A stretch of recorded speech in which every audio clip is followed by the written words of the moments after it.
মণ্ডলী, অনেক অনেক শুভেচ্ছা।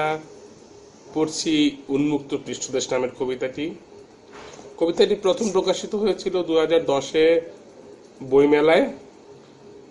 কবিতার বইটির নাম ছিল কাব্যিক শরীর বেয়ে নামে শব্দজ প্রেম। পড়ছি উন্মুক্ত পৃষ্ঠদেশ। ডায়েরিতে আর টুকরো কাগজে অনেক কবিতা লিখেছি আমি। ক্লান্ত টেবিল অলস বারান্দায়ও লিখেছি। বাদ পড়েনি মিড টার্মের প্রশ্নপত্র, মুঠোফোনের বার্তা পাতা কিংবা বাজারের তালিকার অলিখিত অংশ।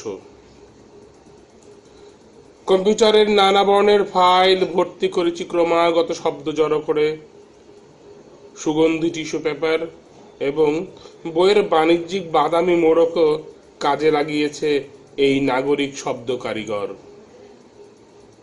টিউলিপ, এবার আমি তোমার শুভ্র শোভন পৃষ্ঠদেশে নীল কালিতে কবিতা লেখার অনুমতি চাই। বর্ণে বর্ণে নিপুণ হাতে নির্মিত হোক একক কবিতার ক্রমবর্ধিষ্ণু শব্দশহর। সবাইকে ধন্যবাদ।